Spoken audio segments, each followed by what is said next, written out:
Michael Jackson, the king of pop. His life was a spectacle of talent, fame, and mystery, but behind the glitz and glamour lies a story shrouded in controversy and intrigue. When Michael Jackson passed away on June 25, 2009, the world mourned the loss of a legend. But what really happened on that fateful day? Was it a tragedy foretold or a sinister act that shocked the world? Was Michael Jackson's death a case of medical negligence or a cover-up of darker truths? Join us as we uncover the shocking revelations and unanswered questions surrounding the King of Pop's final hours. This is the untold story of Michael Jackson's death. When news that Michael Jackson had been taken to hospital after going into cardiac arrest emerged, Perez Hilton, the Hollywood blogger, pronounced himself dubious, saying that he had pulled a similar stunt when he was getting ready for a big appearance in 1995. The posting, which suggested that the star was dragging his heels over the 50-performance residency planned at the 02 Arena, was taken down from the site. But even after his death had been confirmed, postings from the public continued to insist that he might not have died. Bizarre claims that other celebrities had also died began to circulate, including rumors, quickly debunked, that Harrison Ford had gone missing from a yacht, or that Matt Damon had died in a car or plane crash. Early theories posted on internet forums included the suggestion that Michael Jackson had faked his death and pocketed money from his upcoming comeback performances to solve his financial difficulties. A message on Digital Spy read, "Millions in debt and realizes that he can't deliver on a 50-gig comeback tour, so he fakes his death, assumes a new identity, which he's been trying to achieve for many years, and disappears?" Michael Jackson predicted he would be murdered before his death of a drug overdose in 2009. In handwritten notes, 13 messages declared, "They are trying to murder me," and "I am scared about my life." These letters supported the belief of many, including Jackson's daughter Paris and sister LaToya, that the King of Pop was unlawfully killed. The letter's existence has been revealed by 34-year-old German businessman Michael Jacobs-Hagen in an interview with Daphne Barak for Australian TV show Sunday Night. Jacobs-Hagen maintained a 2-decade-long friendship with the singer. According to Jacobs-Hagen, although the star was preparing for a tour at London's O2, he begged Jacobs-Hagen to fly from Germany to the US to be with him.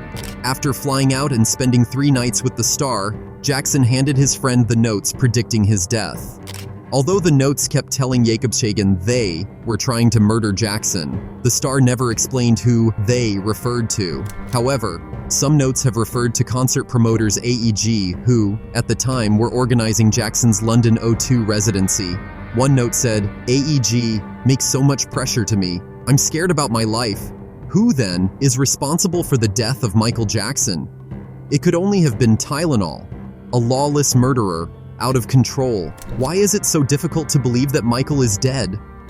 This question is intimately tied to his career. Doctors were at his disposal the whole time, and he had unlimited access to medication. If there is no good reason for Michael to have died, then what could have killed him? The ultra-realists have a quick answer. He knew his grip on fame was slipping, and his creditors simply helped him off the cliff. He lived a life of abundance and spent more than he earned, even though he produced so much. In 1985-86, Michael Jackson secured half of Sony's publishing division after being persuaded by a charity group during a telethon in Perth, Australia. This included iconic works like The Beatles and Elvis Presley, valued around $40 million. The move angered Sony's president Tommy Mottola, who threatened and mistreated Michael thereafter. In the 90s, when Michael released Invincible, Tommy vowed to ruin its success in the US to prevent Michael from leaving Sony with his 50% share. Despite global success, the album was suppressed domestically, thwarting its chart performance. Michael publicly criticized Sony and Tommy multiple times, urging fans to support him in ousting Tommy. Between '96 and '09, Michael faced intimidation from Sony's Men in Black, warning him and his family if he didn't cooperate. His This Is It tour was meant as a farewell to Sony, but his sudden death in Conrad Murray's care thwarted his plans. Many believe Murray was paid by Tommy to eliminate Michael. Tommy was once recorded saying Michael was worth more dead than alive to him, implying financial gain from Michael's demise. Sony now controls 80% of Michael's estate, effectively owning him again and profiting from posthumous releases without paying royalties. Did Michael Jackson die, or did his image? Let's assume for a moment that his downward spiral was not preordained.